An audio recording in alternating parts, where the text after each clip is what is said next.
Assalamualaikum warahmatullahi wabarakatuh. Perkenalkan, nama saya Johan Prabowo dengan NIM 2503010202173. Pada kesempatan kali ini saya akan mempresentasikan tentang proposal penelitian dengan judul Pengaruh ESG terhadap efisiensi intelektual kapital dan risiko financial distress pada perusahaan publik di Indonesia. Studi empiris pada perusahaan non keuangan yang terdaftar di Bursa Efek Indonesia periode 2019 sampai dengan 2023. Baik, selanjutnya untuk alur eh, pemaparan kali ini di bab satu akan ada latar belakang dan research gap, kemudian penelitian terdahulu, kemudian rumusan masalah, tujuan dan manfaat. Pada bab 2 terdapat landasan teori, konsep ISG, IC, dan financial distress, dan yang ketiga kerangka pemikiran dan hipotesis. Pada bab 3 metode penelitian, terdapat jenis penelitian populasi dan sampel, operational variable dan model regresi, kemudian teknik analisis data. Baik, yang pertama itu di bab 1 latar belakang dan research gap. Yang pertama yaitu fenomena global. Aset kelolaan berbasis ESG global menembus 35 triliun US dollar berdasarkan Bloomberg tahun 2002. Skor ESG kini menjadi kriteria wajib investor institusional. Kemudian yang kedua, tekanan regulasi domestik. POJK nomor 51 garis miring POJK 03 garis miring 2017 mewajibkan rencana aksi keuangan berkelanjutan. BI mendorong emiten menerbitkan Sustainability Report sejak 2021. Dan masalah yang belum terjawab, apakah ESG benar-benar menciptakan nilai? Dua jalur mekanisme belum pernah diuji bersamaan, yaitu efisiensi intelektual kapital dan risiko financial distress. Eh, Kemudian research gap-nya itu belum ada penelitian yang menyatukan ESG, intellectual capital, dan financial distress dalam satu model simultan di BI dan menguji komponen environment, sosial, dan governance secara terpisah. Kemudian penelitian terdahulu itu terdapat dari Karyani dan Ferdiansyah tahun 2022, variabelnya ESG, kemudian intelektual IC efisiensi, itu temuannya ESG berpengaruh positif signifikan terhadap IC efisiensi. Efek lebih kuat pada sektor keuangan. Keterbatasannya belum menguji komponen IC secara terpisah dan periode pengujiannya relatif pendek. Kemudian di penelitian dari Pujiya Studi 2024 terdapat temuan ESG berpengaruh negatif terhadap leverage. ESG tinggi mempercepat penyesuaian struktur modal. Keterbatasannya fokus hanya pada struktur modal. Dimensi ESG belum dipisah. Kemudian pasar Meiti, Martuswa, dan Rapina tahun 2025. Temuannya ESG memediasi hubungan tersebut, namun pengaruh langsung ESG ke financial distress tidak signifikan. Keterbatasannya sampel kecil, jumlah 43, dan hanya satu strategi bisnis diuji. Kemudian rumusan masalah, tujuan, dan manfaat. Rumusan masalah, apakah ESG secara keseluruhan berpengaruh positif terhadap efisiensi intelektual kapital?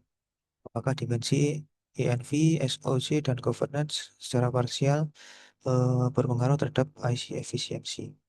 Apakah ESG berpengaruh negatif terhadap risiko financial distress? Dan yang keempat, apakah IC efisiensi memediasi pengaruh ESG terhadap financial distress? Manfaat penelitiannya secara teoritis memperkaya literatur akuntansi keberlanjutan, menguji stakeholder dan signal teori di pasar negara berkembang. Secara praktis, manajemen atau secara manajemen dasar alokasi investasi ESG. Secara investor, kerangka evaluasi risiko, kemudian secara regulator, memasukkan dalam kebijakan pelaporan. Untuk akademis sebagai referensi penelitian lanjutan model ESG, IC, dan financial distress dan riset komparatif antar sektor atau negara ASEAN. Kemudian landasan teorinya itu yang pertama stakeholder teori dari Freeman tahun 1984. Intinya perusahaan bertanggung jawab kepada seluruh pemangku kepentingan bukan hanya pemegang saham. Relevansi penelitian, ISG mencerminkan respons terhadap harapan stakeholder, kemudian menuju legitimasi yang naik, kemudian investasi SDM dan inovasi meningkat, kemudian menunjukkan efisiensi intelektual capacity yang naik. Yang berikutnya yaitu signaling teori dari Spence 1973. Inti teori, pihak internal mengirim sinyal ke pasar untuk mengurangi asimetri informasi dengan investor. Relevansi penelitian, pengungkapan ESG sama dengan sinyal kualitas manajemen yang menunjukkan asimetri informasi turun dan biaya modal turun, kemudian risiko financial distress juga menurun. Kemudian resource based view dari Burney 1991, inti teori, keunggulan kompetitif berkelanjutan bersifat dari sumber daya bersifat free, valuable, rare, inimitable, kemudian non substitutable. Relevansi penelitian, intelektual kapital memenuhi kriteria free. Kemudian ISG mendorong akumulasi intelektual kapital, kemudian intelektual kapital menjadi mekanisme penciptaan nilai dan ketahanan finansial.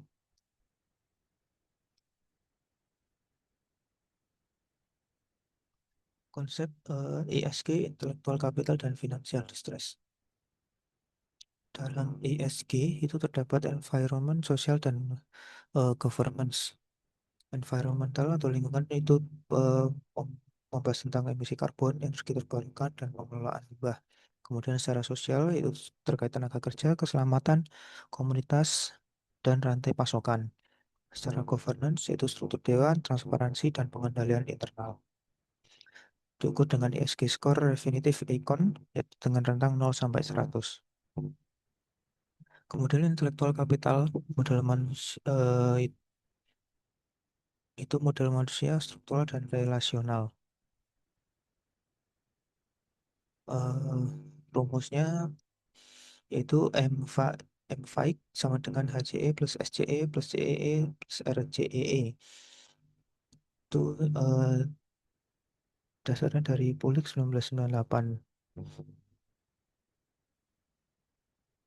Kemudian financial distress itu kesulitan keuangan menuju kebangkrutan. Jadi ini menggunakan Altman Z-score.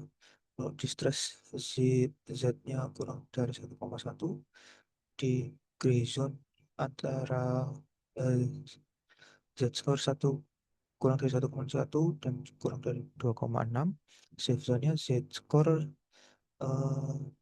di atas 2,6.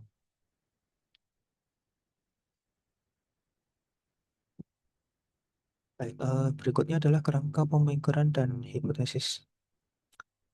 Eh, Seperti pada tampilan presentasi berikut, eh, satu itu ESG total berpengaruh pada arah hubungan positif dengan eh, IC efisiensi.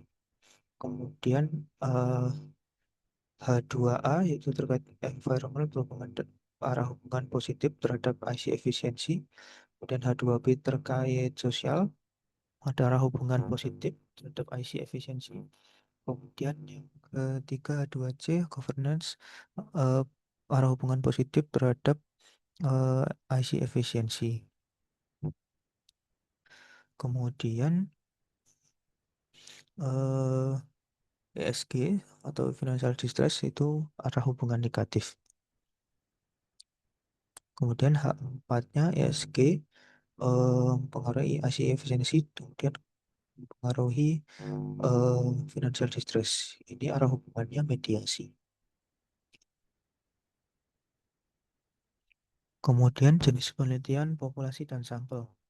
Jenis dan pendekatan penelitian, pendekatannya menggunakan pendekatan kuantitatif, desainnya menjadikan kausal eksplanatif, jenis datanya sekunder dan data panel, periode pemantauan 2019 sampai 2023.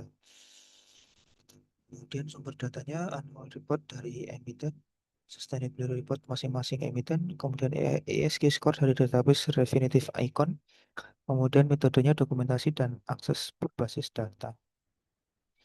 Kemudian kriteria Samplingnya menggunakan purpose sampling.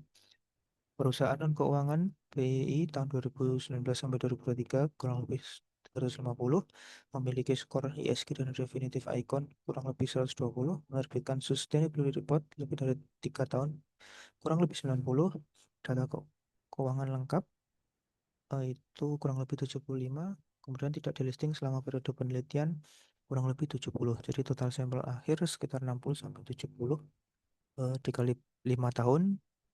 Jadi datanya ada 300 sampai 350.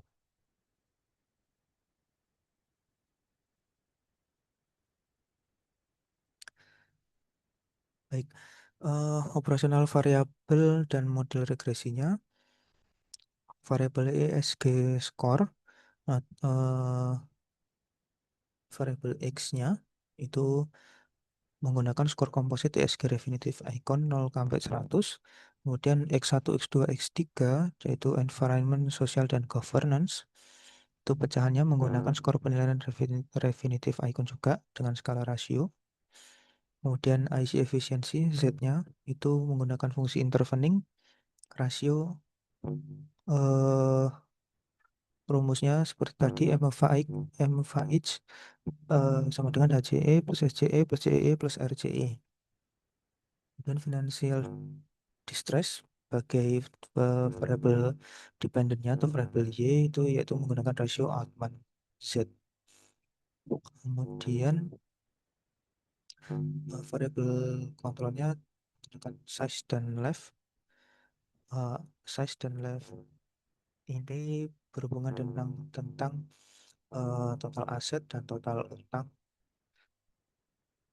Size-nya itu total aset, kemudian leverage-nya total utang dibagi total aset. Model regresinya sebagaimana eh, tampilan pada presentasi ini. Kemudian teknik analisis datanya yaitu yang pertama statistik deskriptif, yaitu mengukur mean, median, standar deviasi, nilai minimum dan maksimum untuk seluruh variabel penelitian.